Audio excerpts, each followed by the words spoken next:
নমস্কার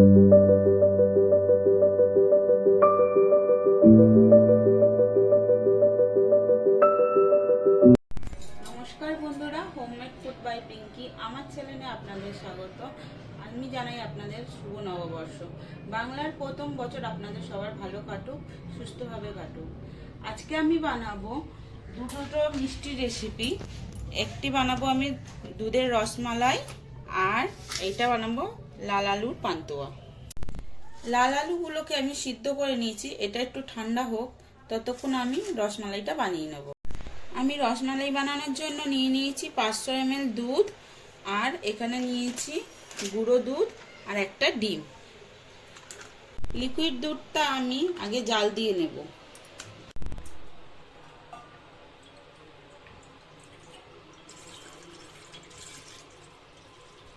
আমি এখানে দুধটাকে জাল দিতে বসিয়ে দিয়েছি। এবার আমি রসমালাইয়ের ডোটা বানিয়ে নেব। আমি এখানে গুঁড়ো দুধটা নিয়ে নিয়েছি, এর মধ্যে একটা ডিম ফাটিয়ে দিয়ে দেব।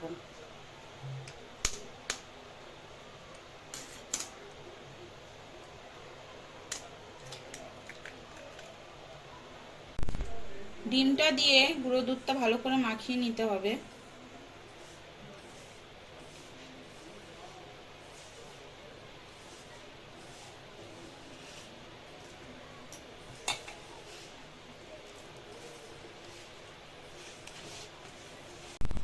ডিমটা দিয়ে আমি ভালো করে যে দুধটা মাখিয়ে নিয়েছি, এবার এর থেকে ছোট ছোট গোল করে করে দুধ ফুটে গেলে দুধের মধ্যে দিয়ে দেবো, একদম এরকম ছোট ছোট গোল। দুধটা এখানে ফুটে গেছে, আমি একটু হাতাটা দিয়ে নাড়িয়ে নিচ্ছি। এখান থেকে 2 হাতা দুধ আমি এই ছোট বাটিতে তুলে নেব।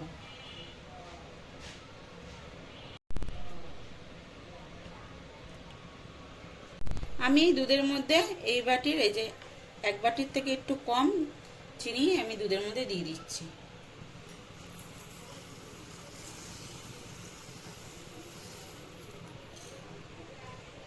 এটা দিয়ে ভালো করে নাড়িয়ে নেব। আমি যে দুধটা আলাদা বাটিতে করে তুলে রেখেছিলাম, ওই দুধের মধ্যে দিয়ে দেবো একটু কেশর।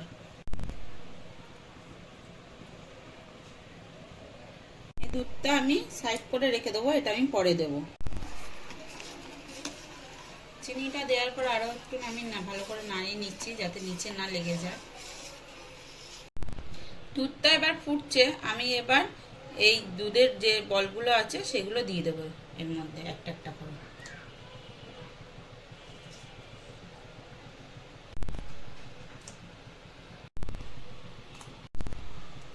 বলগুলো সব একইভাবে সব দিয়ে দেবো। আমি এখানে কত ছোট ছোট বলগুলো বানিয়ে বানিয়ে দিয়েছিলাম, কত বড় হয়েছে। এটা একটু ফুলবে, এটা ফুটতে থাকুক।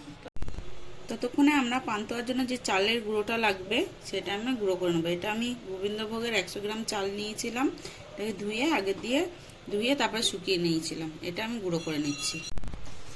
রসমালাইটা অনেকটা হয়ে এসেছে, এই সময় আমি দিয়ে দেব দুধে ভিজিয়ে রাখা কেশরটা।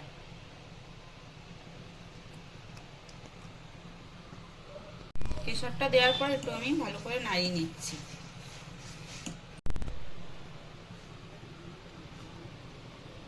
আমাদের এখানে রসমালাইটা হয়ে গেছে, আমি গ্যাসটা অফ করে বন্ধ করে দিচ্ছি। হয়ে গেছে রসমালাইটা। লাল আলুটা ভালো করে আমি মেখে নিয়েছি। এবার এই যে আমি চালের গুঁড়ো করে নিয়েছি, চালের গুঁড়োটা অল্প অল্প করে দেব।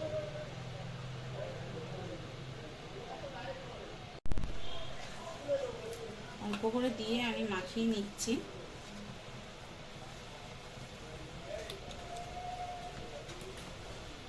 আমি অল্প চালের গুঁড়ো দিয়ে মাখিয়ে নিয়েছি, এবার দেব একটু গুঁড়ো দুধ। গুঁড়ো দুধটা দিয়ে ভালো করে আবার একটু মাখিয়ে নেব।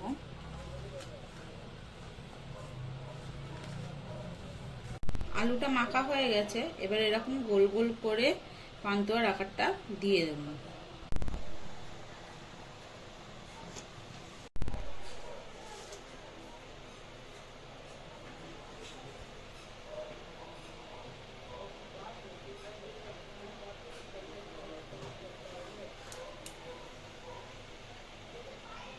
এরকম ভাবে সবগুলো বানিয়ে নিচ্ছি।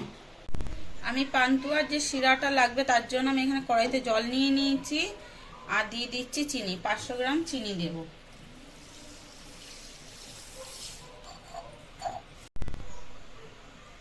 চিনিটা দিয়ে আমি নাড়িয়ে নিচ্ছি।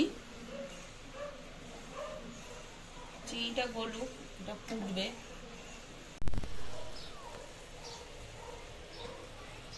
এখানে পান্তুয়ার বলগুলো রেডি হয়ে গেছে, এগুলোকে ভাজবো। তার জন্য আমি কড়াইতে তেল বসিয়ে দেবো। আমি এখানে ছোট্ট একটা কড়াইতে তেল গরম বসিয়ে দিয়েছি। এটা তেলটা হালকা গরম হলেই আমি এটা ভেজে নেব। জলটা ফুটছে, আর একটু ফুটবে। আমি এর মধ্যে এখন দিয়ে দেবো 3টে এলাচ ভেঙে।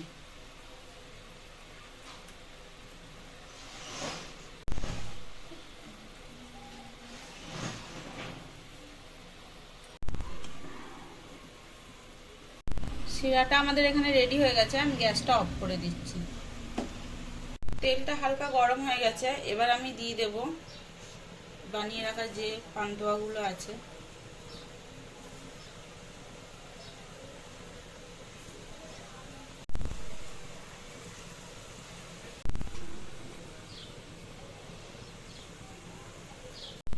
এই পান্তুয়ার বলগুলোকে ঘুরিয়ে ঘুরিয়ে ভালো করে ভেজে নিতে হবে, নাহলে এক পিঠ লাল হয়ে যাবে আর এক পিঠ হবে না।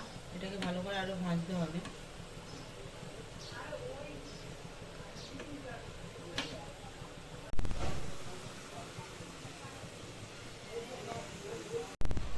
পান্তুয়াগুলো ভাজা হয়ে গেছে, এবার আমি একটা একটা করে তুলে রসের মধ্যে দিয়ে দেবো।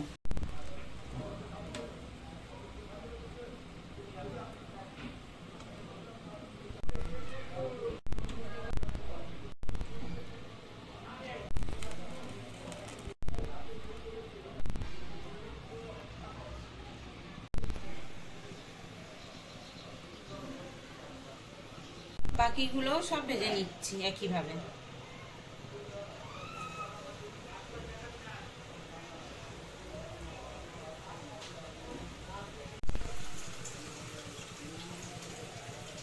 এগুলোও ভাজা হয়ে গেছে, আমি এগুলোকেও তুলে রসের মধ্যে চুবিয়ে নেব।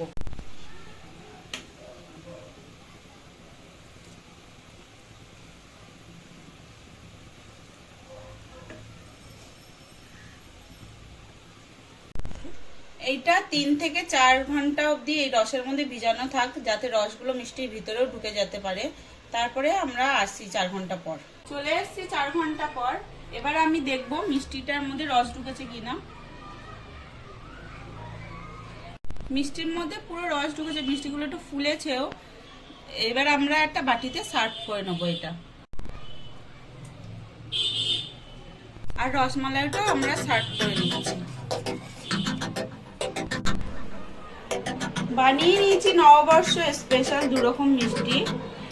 আপনার রেসিপিটি যদি ভালো লেগে থাকে তাহলে ভিডিওটিকে লাইক করে, শেয়ার করে, কমেন্ট করে জানাবেন।